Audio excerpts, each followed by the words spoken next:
주시는 하나님의 말씀은 마태복음 11장 12절로 19절까지의 말씀입니다.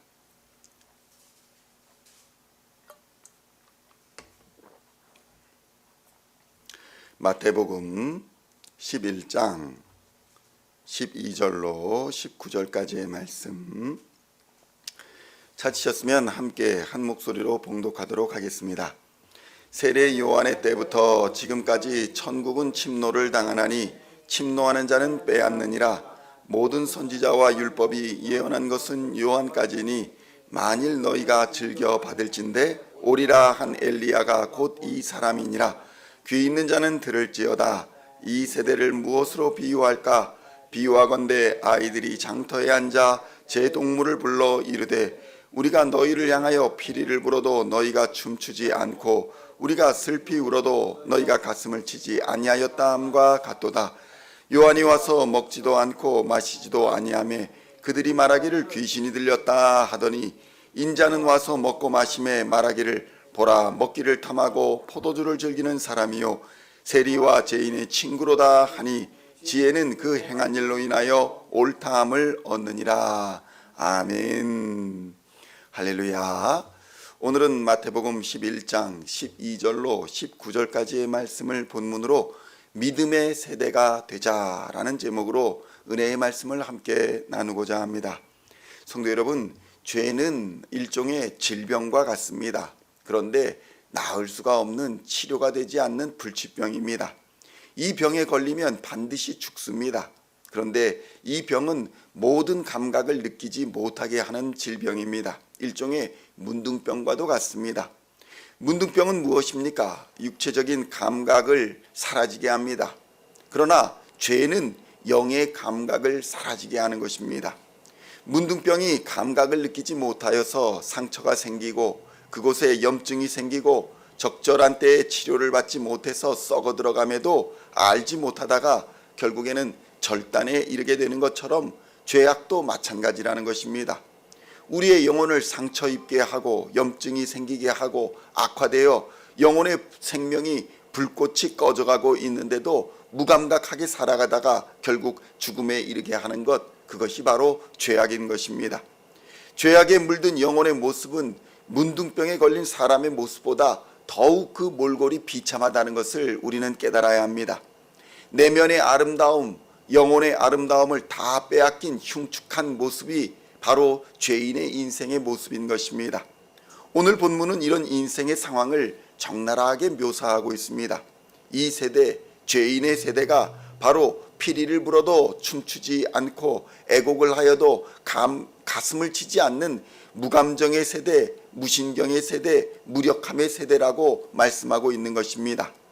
마태복음 11장 16절로 17절까지의 말씀을 함께 봉독하겠습니다. 이 세대를 무엇으로 비유할까? 비유하건대 아이들이 장터에 앉아 제 동물을 불러 이르되 우리가 너희를 향하여 피리를 불어도 너희가 춤추지 않고 우리가 슬피 울어도 너희가 가슴을 치지 아니하였다 함과 같도다. 아멘. 성도 여러분, 이 말씀은 단지 예수님 당시의 세대만을 이르는 말씀이 아닙니다. 오늘날의 세대도 이 시절의 세대와 못지않게 악한 세대인 것입니다. 철저하게 타인에 대한 무관심으로 살아가고 있습니다. 또 그렇게 무관심으로 살아가고 있으면서도 타인에 대해서 아주 강한 비난, 아주 당연한 비난, 이런 비난이 있는 시대를 살아가고 있는 것입니다. 자신의 죄에 대해서는 깨닫지 못하면서 남의 들보, 남의 죄악에 대해서는 아주 민감하게 반응하는 세대가 바로 오늘날의 세대인 것입니다.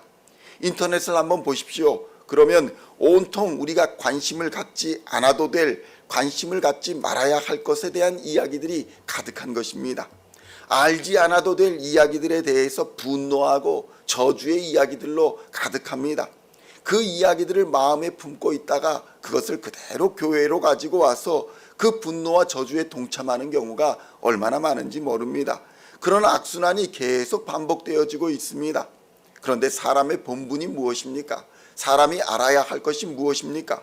그것은 바로 하나님을 알고 하나님을 찬양하며 하나님과 동행하는 것이 사람의 본분이요 사람의 역할 아니겠습니까? 우리가 마땅히 알아야 할 것은 알지 못하고 알지 않아도 될 일에 집중하고 있는 세대가 바로 오늘날의 세대인 것입니다. 이 사람의 본분을 잊어버린 세대는 무감각한 세대가 되어서 결국 영혼이 망가지게 되고 죽음과 사망에 이르게 되는 것입니다. 깨어있지 않은 자들은 이 영혼의 망가진 상태가 보이지가 않습니다.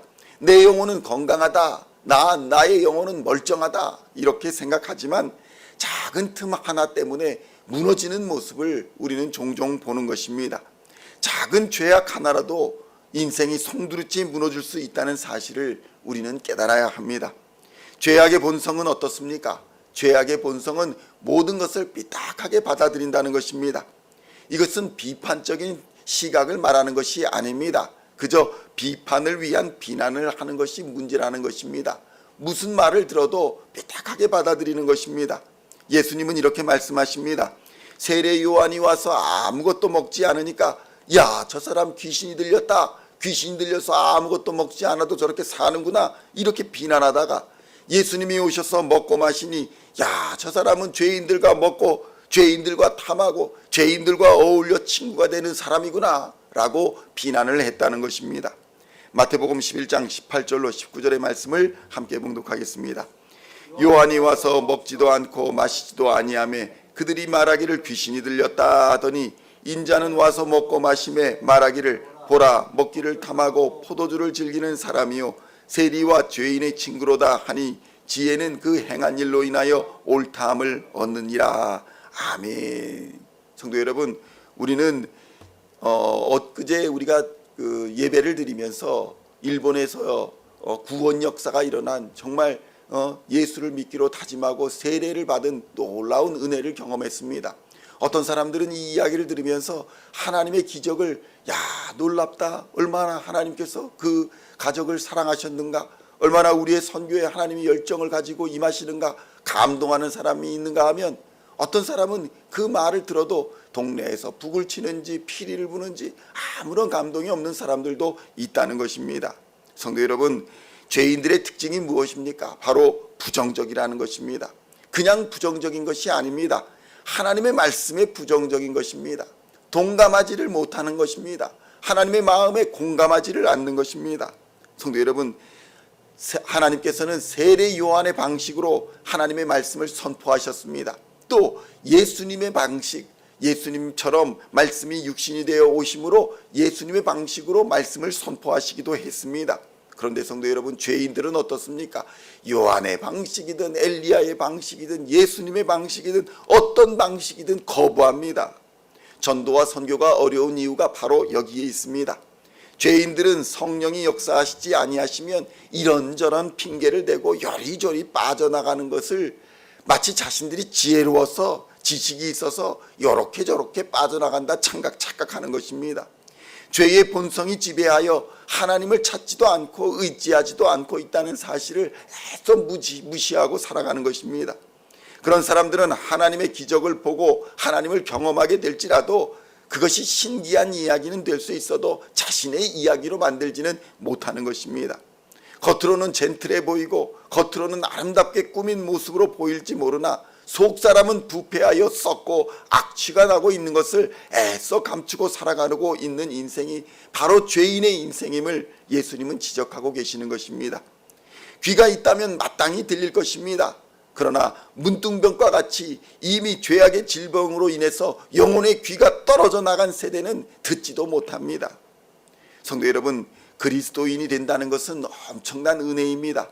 죄를 죄라 인식하고 은혜를 은혜라 인식할 수 있는 힘은 성령의 역사함 덕분이지 우리의 지식과 우리의 능력이 아닌 것입니다. 그래서 우리는 늘 기도하며 늘 말씀을 묵상하고 주의 성령을 의지해야 하는 것입니다. 성도 여러분, 우리는 살아가면서 같은 말이라도 오해하는 것을 많이 접하게 됩니다.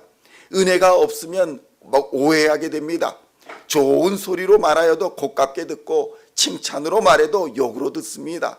유대인들이 그래 있습니다. 죄로 말미암아 꼬여 있으니까, 생각이 꼬여 있고 영혼이 꼬여 있으니까 엘리야가 와도 요한이 와도 심지어는 예수님이 오셔서 복음을 전하셔도 천국의 말씀을 전하셔도 그를 잡아서 십자가에 못 박아버리는 것입니다.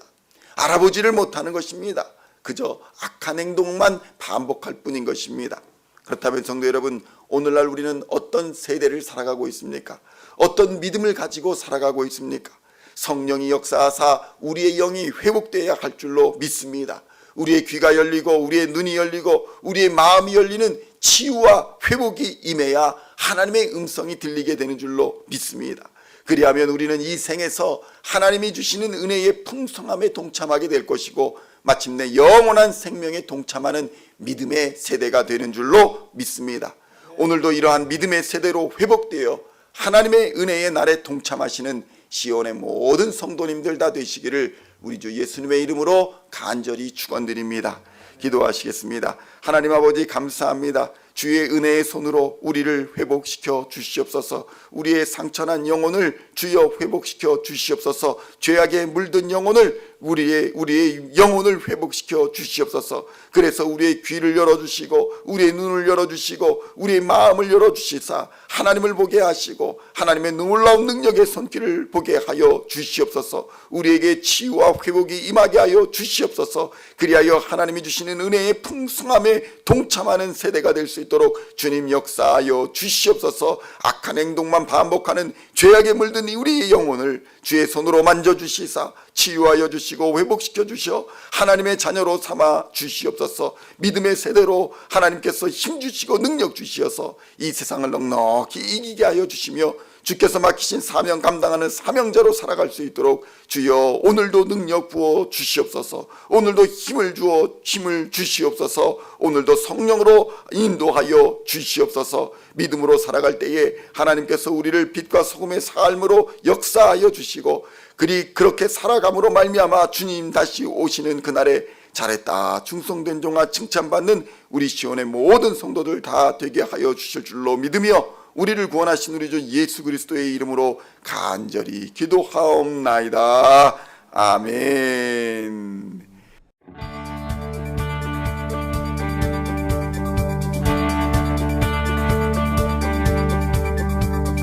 Singing songs of thy praise, we are coming to you, dancing before your throne.